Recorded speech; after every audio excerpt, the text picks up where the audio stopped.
Samantala sa iba pang balita, record section ng Quezon City Philippine Postal Office nasunog naman po kaninang umaga.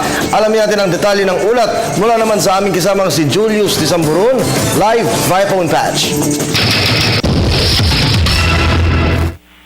Kirby, patuloy pa din ang ginagawang investigasyon ng Bureau of Fire Protection para sabihin ang naging tunay na sanhi ng naganap na sunog sa mismong Philippine Post Office ng lungsod ng Quezon. Umabot sa third alarm ang nasabing sunog kaninang alas 5:35 ng umaga at ideklarang fire out makalipas ang kalahating oras.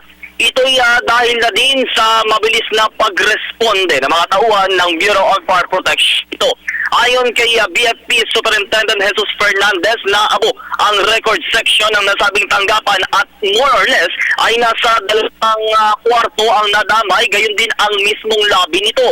Sa panayam naman ng PTV News kay Quezon City Postmaster Amadeo Tura, siniguro niyang walang sulat na naabo at maging walang apektado sa kanilang delivery. Ika nga ay business as usual pa din.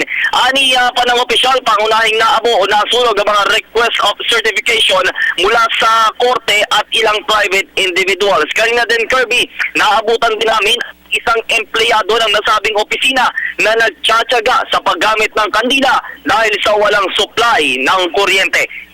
Balitang tinutukan kasama sina Ricky Reyes at Erwin Navarro, Julius Tisamburon, Television ng Bayan.